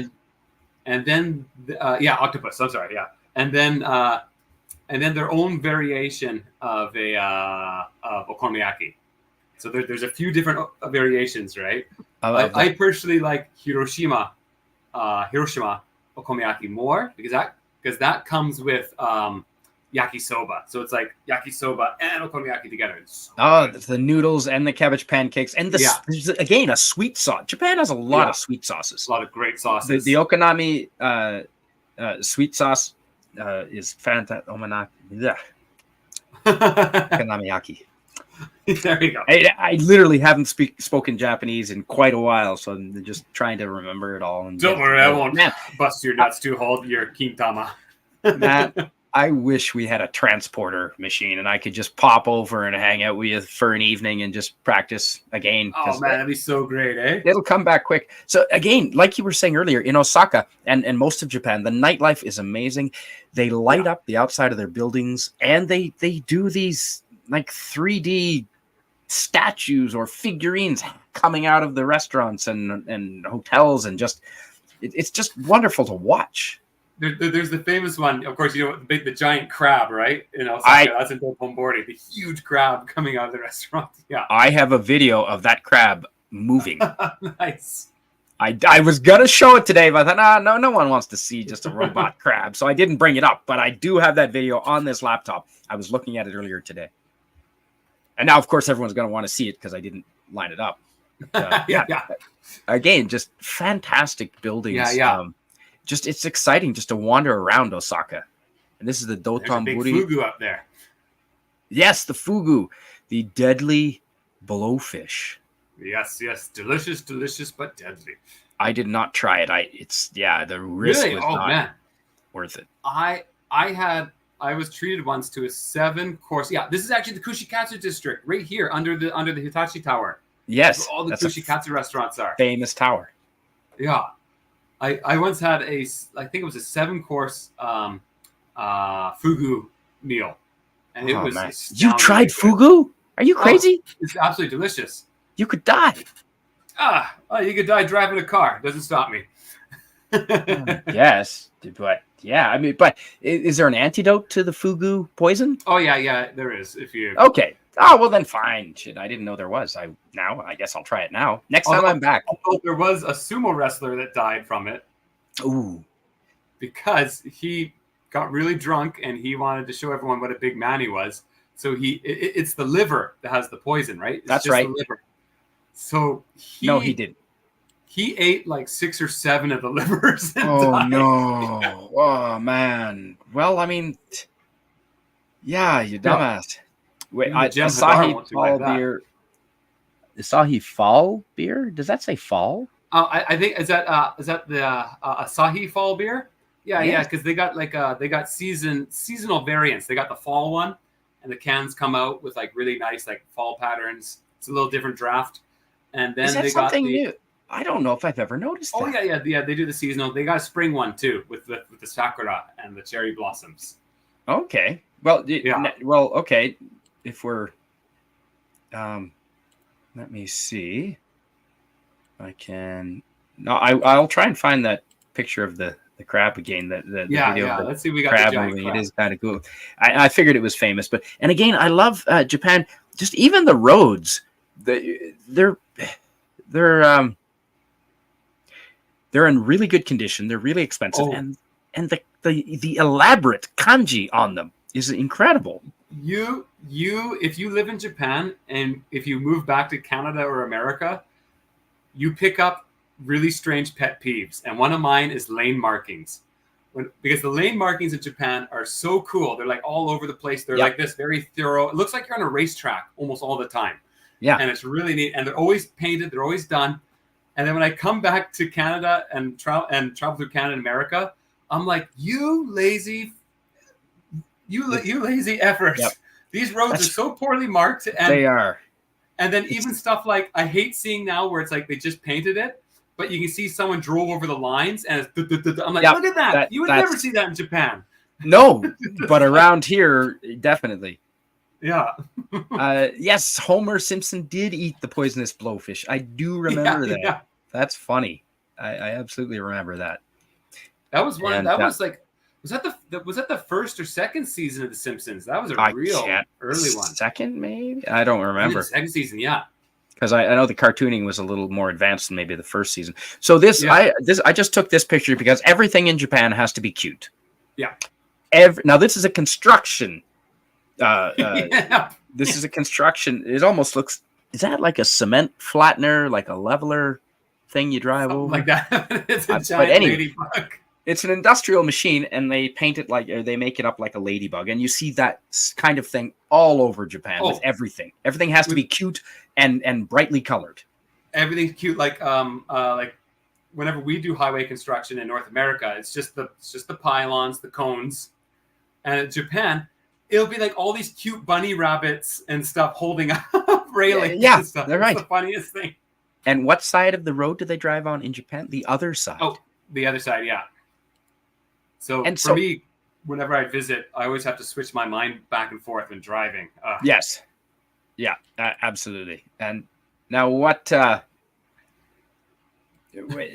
this is outside a hotel, a pet-friendly hotel, and I just love how they...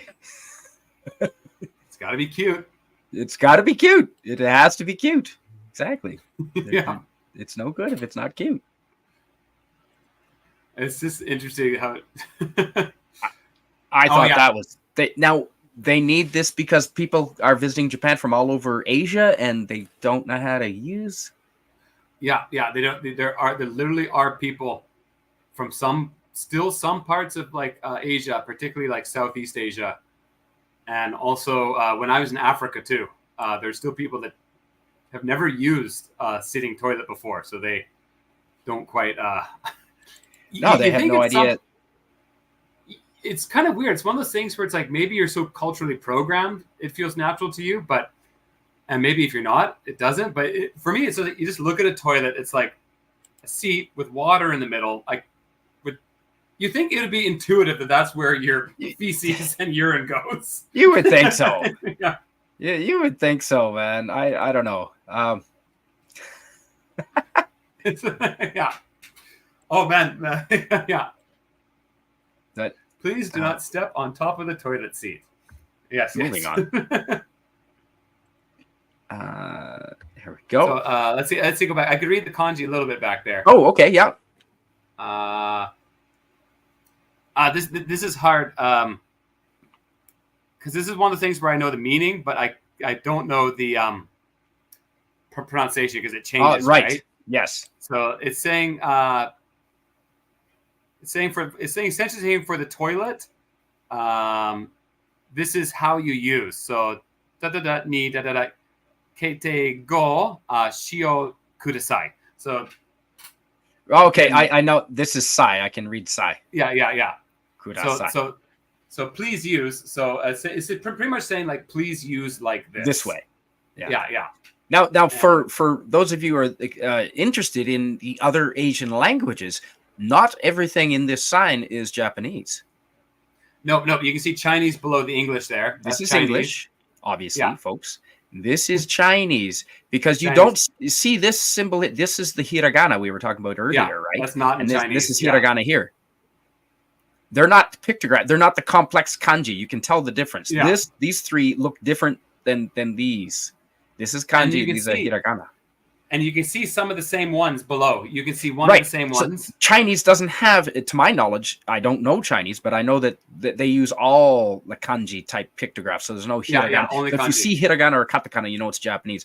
That's the only way I can tell the difference between Japanese and Chinese.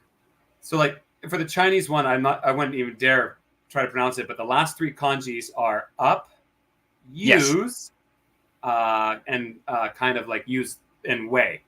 Way, okay. Yeah, right.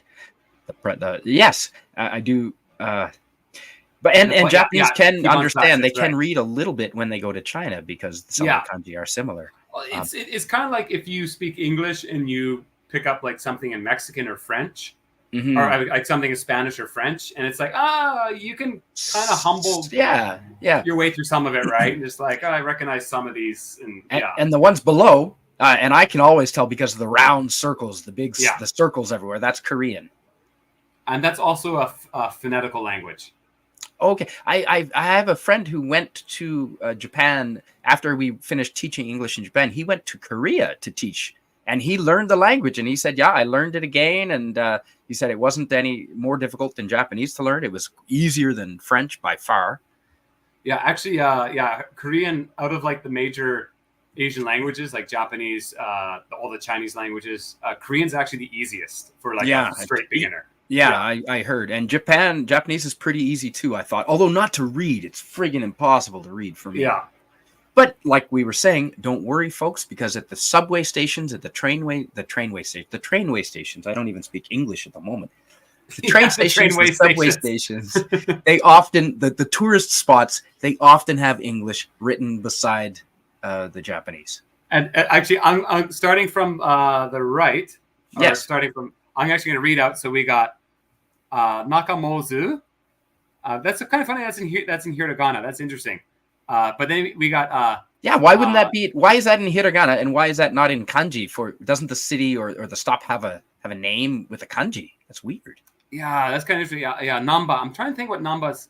I have seen Namba's kanji before, but I can't remember what it is. Now it's spelled with an M. But that is an N. Isn't that that's the hiragana for N? So that says Namba, but it's spelled with an M. It should, the N sometimes slides into an M sound. It does. Yeah. So that's fun. And then we got Daikokucho, which literally means big country town. Mm-hmm. So that's big country town there. And then Dobutsuen Mai. So Dobutsuen is zoo. So that is the front zoo entrance. So Dobutsu is animal. And sen means kind of like park or place. And then you got Mai, which is in front. Right. So that's in front of the zoo. Then we got Ten Noji. Here we go. 10, heaven. Mm-hmm. And here we got king. We learned king. So there's king, temple. So heaven, king, temple. Right. The next Showacho, this one I forget what show is. Wa is a peace. So peaceful. So something peace town. Peace town. Then we got I thought Heiwa. Heiwa was peace. Heiwa is peace. Hei actually means flat. And wa means peace. So heiwa Oh. Yeah. And then we got Nishi Tanabe. Yes. So that means west rice field. Yep. And actually I don't know the last kanji. Yeah. So there's west rice field, and I should know it, but I forgot the last kanji. My God. Then we got nagai, which is long. And again, I don't know the last kanji. Long something. Something's long. But nagai means long. Yeah. Also. Nagai means long. Yeah. Then we got abiko, which again just hiragana. Yes. Then we got abiko.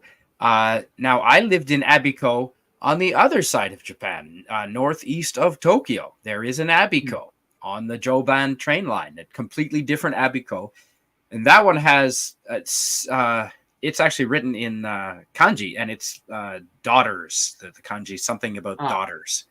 But this is all this is all written in hiragana. So makes you wonder what the kanji is for that one, eh? Yeah. And then we got Kita Hanada. So this is a cute name. This is North Flower Field. This one here, North Flower Field. North yes, again, Flower this Field. Is the field. This is the kanji for field. Makes sense. Now That's the next fantastic. one. Now the next one here. Sho means commander or general. That's right. Yeah, Showa. Thank you. That's right. So commander's peaceful village. That would be. And this is I reckon Kanoka. You know one of these. I know for sure. I know the middle one. I know that one. Yes. So this is new. So Sheen, new Gold Hill. New Gold Hill. Gold Hill. So this is the kanji kin for gold, also money. Money, and it is also used, incorporated in the kanji for Friday, because Friday's payday or money day usually. Yeah. Am I wrong? Am I to correct me if I'm spouting shit?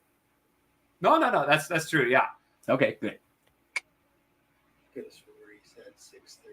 So yeah, so it's not that type of a thing. It's a challenge learning kanji, man. I tell you, it really is. All right, so and the last one.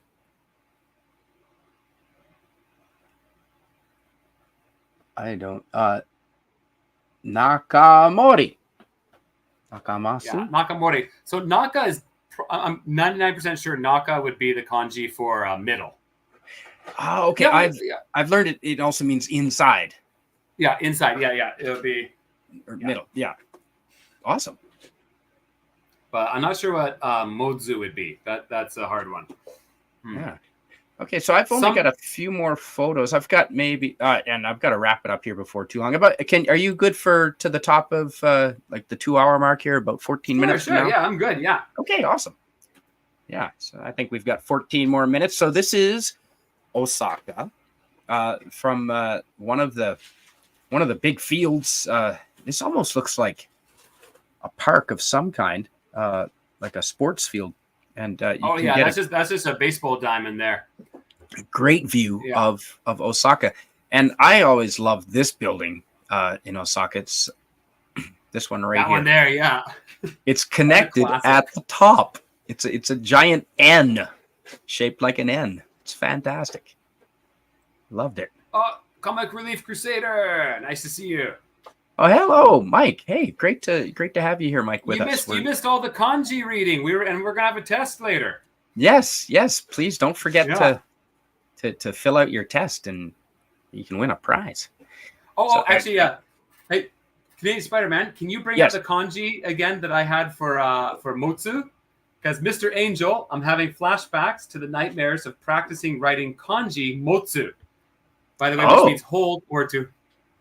Let's show that kanji again. Yeah, I want you to relive your nightmare right now. All right, we can do that.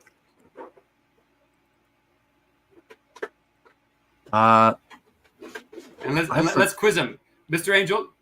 Don't go anywhere. Stay right here. Okay.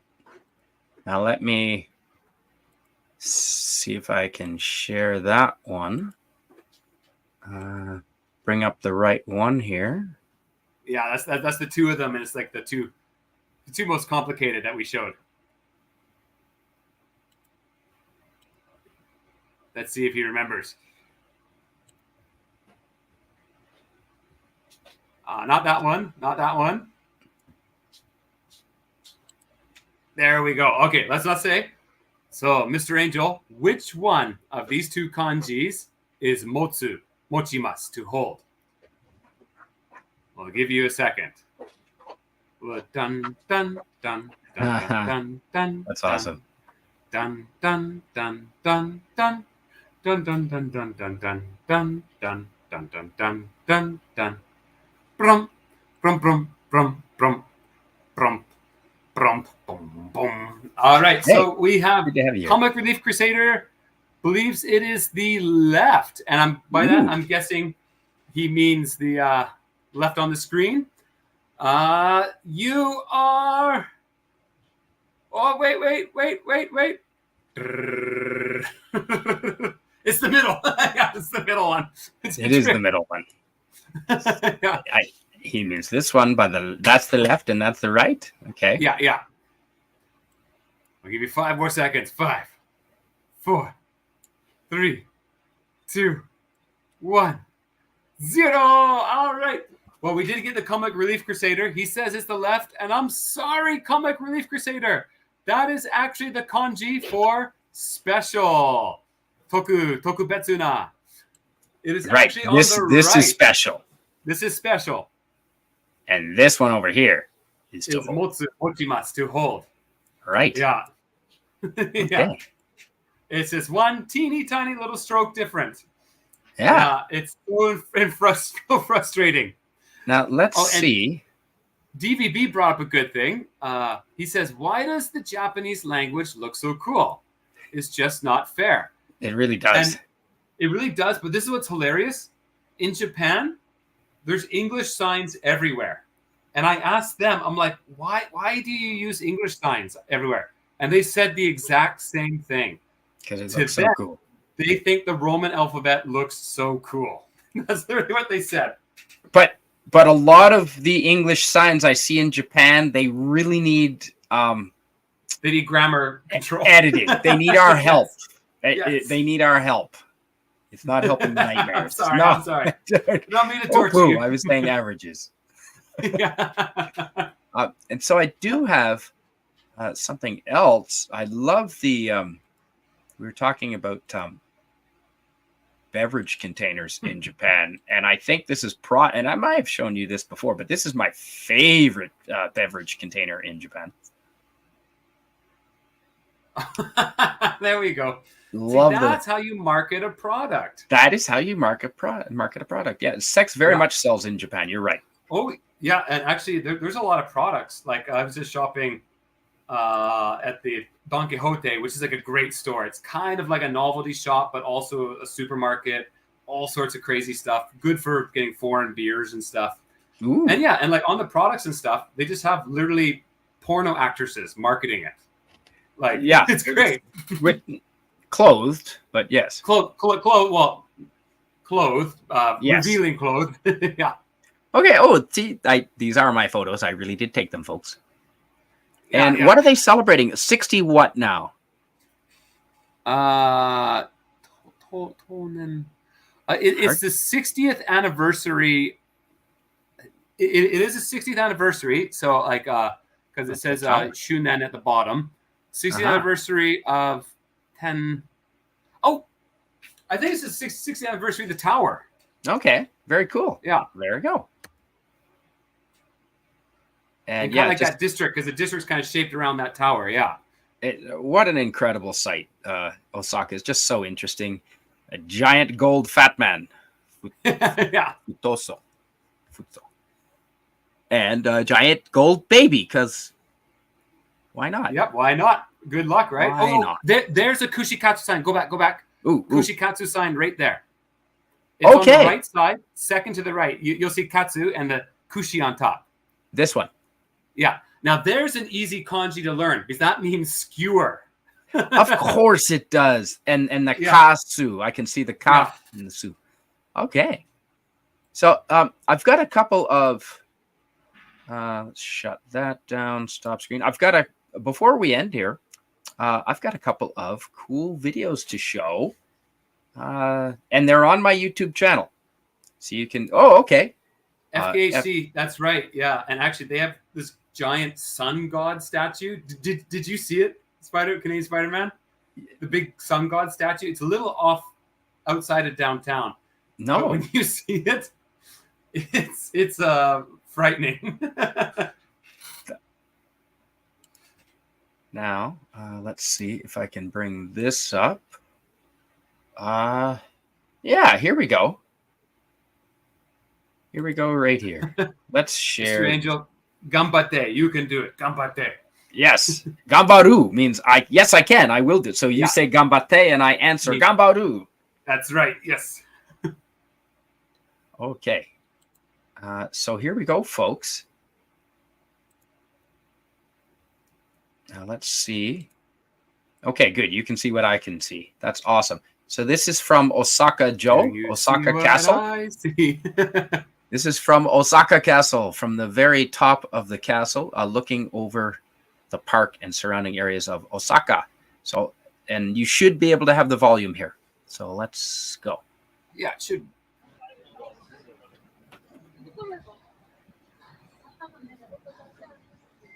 Yeah, you got city all around you.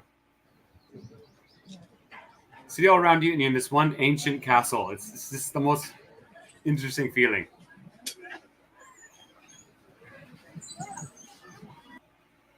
Yeah.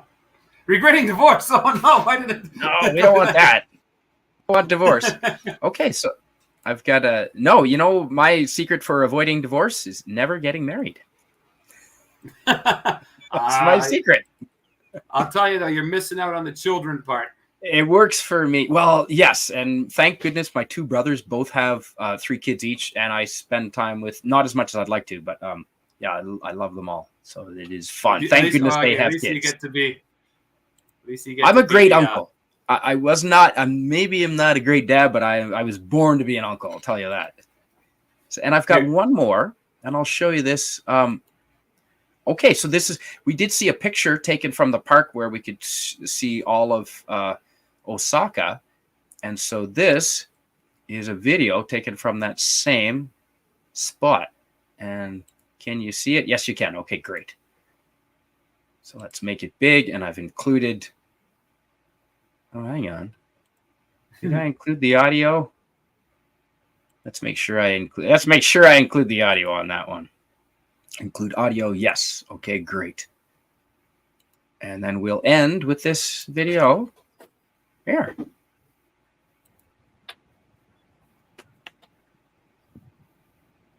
It was a nice sunny day, yeah.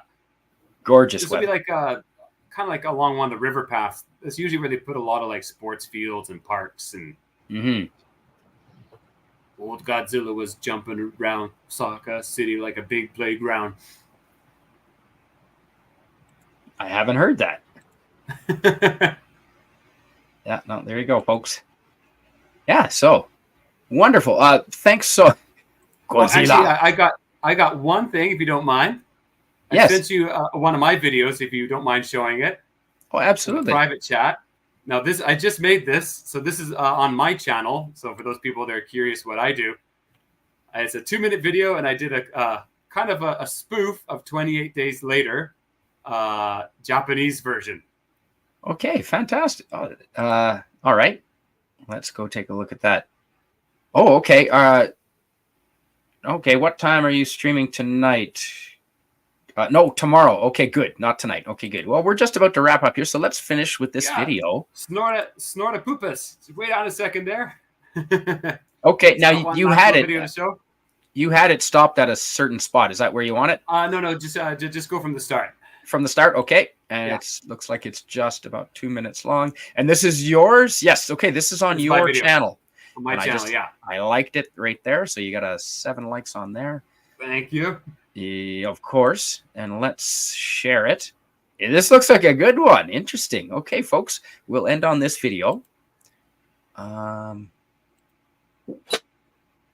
Depopulating Japan, a zombie film. Ooh, okay. Yeah, damn right. We're going to watch this. Okay, folks. Japan is a wonderful and fascinating place, but it's no all my population footage, all my video is in rapid decline. Damn! While the larger cities are still bustling with life, this demographic disaster is becoming far more noticeable within the smaller cities and the countryside. Houses, shops, and entire districts are left closed and abandoned. While this elicits much loss and sorrow, it's also a golden opportunity if you love zombie movies and post-apocalyptic films. Free and accessible filming locations are plentiful. All the ruin, but with none of the hazard. Overgrown plants? Yes. Needles and feces? No. So get on over here now and start your production.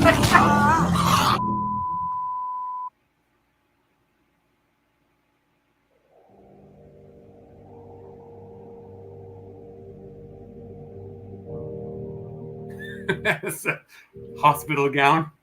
That's awesome.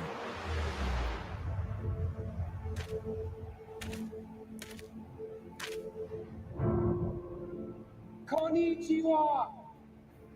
Konnichiwa.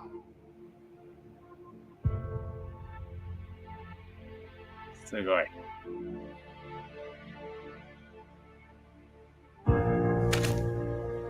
Chotto kwai, no? It's a little scary. Chotto kwai. Konnichiwa.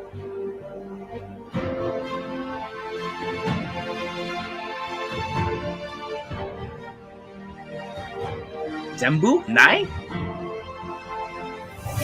Wow. Konnichiwa. Nice. Like, share, subscribe. Did you hear That's all I Awesome. got, people. That is awesome. Thank you so much for that. That was great. That was Yeah, I just fantastic. filmed that on one of my days off. Just, You know what? I'm going to put that link in our chat for that video because that is just too good not to share. Thank you for letting me show that on my channel, first of all. So there you go, folks. There's the link. Please go check it out. Yeah, thanks, guys. And thank you for being here, everyone. I'm just let's just make sure we're wrapping up with the chat here. And DVB, thank you for subscribing. Thank you very much. I really appreciate that. I'm nearing 800. I'm now 9 away from 800. Holy crap, that's fantastic. Screeches to a halt. Snorty, good night. I just subbed your channel. Oh, that's fantastic. Fermented is fun. That's why I want on the show. Thanks for being here. Thank you so much. And hey, thanks, DVB. I appreciate everyone showing up. How do you deep? Ooh, yeah. Unfortunately, it's a slow, gradual process, but he does. Oh, it's up to us to repopulate Japan, here, guys. Trust me, it's a lot of fine ladies that want to help you out. We all work together. Yes, exactly. All right, and there's the link there. So thanks for being here, everyone. Have a good night. Every Thursday, I'm going to be doing a travel show. Probably going to be doing lots of streams with Rob Thunderheart. And I'm going to be doing some of my own streams just on my own as well. But every Thursday night, you can find me here doing Travel Talk with Spidey. Our guest, Fermented Cinema, was here tonight. Thank you.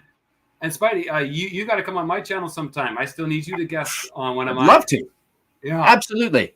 Heck yeah. Anytime. So, arigato gozaimasu. Arigato gozaimasu. Right. Arigato gozaimashita. You add the shita on the end that it's talking about the past because this stream is finished. So it's in the end. All right. It is done. Good night, everybody. See you, everyone. We'll see you next time. It's easy to remember. You say Jane. Jane. Jane. Jane.